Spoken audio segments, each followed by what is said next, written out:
पण आज आज मी काय पाहतोय? माझ्या किल्ल्यामध्ये काय चाललंय? लवकर बसतात किल्ल्यावरती जाऊन, किल्ल्याच्या पायथ्याशी जाऊन दारू ढोसतायत. अरे मी जे स्वराज्य निर्माण केलं त्या माझ्या स्वराज्याचा जाहीरनामा होता. माझ्या स्वराज्यामध्ये कुणालाही कसलंही व्यसन नव्हतं, म्हणून मी ते स्वराज्य उभं केलं.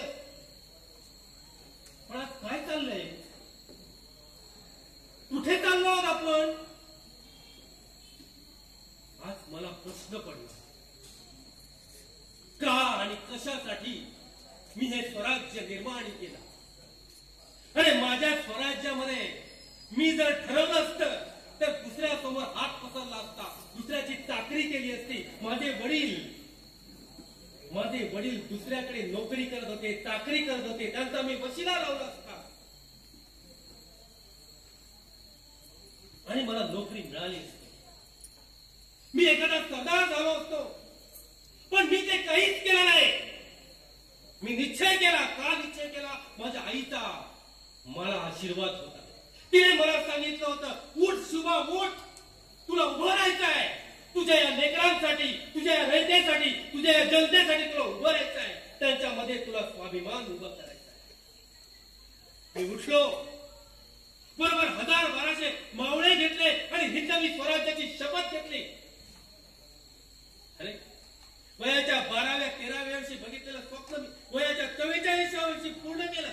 आणि तुम्ही लोक आज काय करताय? अरे दुसऱ्या समोर जाऊन हात पसरताय. अरे कशाला मागताय रे ती लाचाराची भीक? अरे लाचाराच्या भीकेमध्ये सामर्थ्य नसतं. लाचारीच्या भीकेमध्ये शक्ती नसते. सामर्थ्य तुमच्या स्वतःमध्ये आहे. शक्ती तुमच्या स्वतःमध्ये आहे. ती शक्ती, ते सामर्थ्य ते जागे करा. आणि म्हणून मी त्यावेळी उभा झालो होतो. आज 350 वर्ष होऊन गेली. अरे तुम्ही माझ्या जयंत्या करता, फेटे बांधता, तालावरती नाचता. एक विनंती आहे, माझी जयंती करण्यापुरत्या जयंत्या करू नका. 2 दिवस जयंत्या साजऱ्या करता माझ्या नावाने, 2 दिवस सण साजरे करता आणि मग येणे माझ्या मागल्या. याच्यासाठी मी स्वराज्य निर्माण नाही केलं. मला कुणीही अवतार म्हणू नका, मला कुणीही देव म्हणू नका. फक्त एकच विनंती आहे की ही त्या 350 वर्षामध्ये जे झालं त्याचं आकलन करा. ते कशासाठी झालं ते मी नाही केलं. मी कोणीच नव्हतो. शिवाजी माझं नाव होतं. त्या शिवाच्या आशीर्वादाचा तो चमत्कार होता. नियतीने मला निर्माण केलं होतं तुमच्यासाठी. तुम्ही घडायला पाहिजे म्हणून, तुम्ही उभे राहायला पाहिजे म्हणून. मग पंड्या तुमच्याकडे बघतो. बघितल्यानंतर कधी कधी मला माझी लाज वाटते. का वाटते? आम्ही ना, माफ करा, आम्ही शेळी मेंढर झालेलो, नंदी बैलासारखी मान हलवणारी लोक झालेलो आहोत. आमच्यातला स्वाभिमान नष्ट होत चाललेला आहे. आमच्यातलं सामर्थ्य नष्ट होत चाललेलं आहे. मलाच काही कळत नाही आहे. माझ्याकडे सगळं काही आहे, पण मला कसं उभं राहायचं, कसं मी बोलायचं, कसं लोकांना सामोरं जायचं मला कळत नाहीये. मी भित्र होत चाललोय. कशाला घाबरतोस रे तू? कशाला घाबरतोस? मृत्यूला घाबरतोस? तुला माहित नाही या जगामधला जर एकमेव सत्य जर काय असेल तर ते मरण आहे.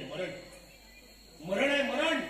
लक्षात ठेव, जेव्हा तू मरशील त्या दिवशी जेवढी जनता तुझ्या त्या मरणाच्या वेळी असेल, तो खरा म्हणजे की तुझी खरी म्हणजे कमाई असेल हे तू लक्षात ठेव. मरणाच्या भीतीने काही होत नसतं.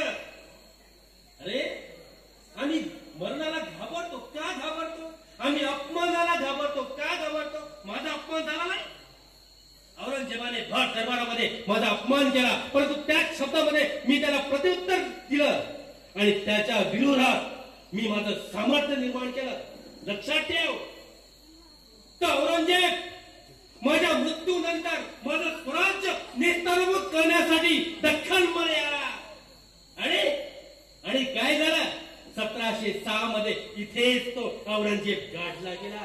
काही करू शकला नाही. तो माझ्या स्वराज्याचं एवढं अभेद्य स्वराज्य मी निर्माण केलं तुमच्यासाठी. तुम्हाला जगायला शक्ती मिळावी, तुम्हाला जगायला इच्छा मिळावी, तुमच्यामध्ये सामर्थ्य निर्माण व्हावं म्हणून मी ते स्वराज्य निर्माण केलं. बस आज मला तुम्हाला एवढंच सांगायचं होतं. धन्यवाद.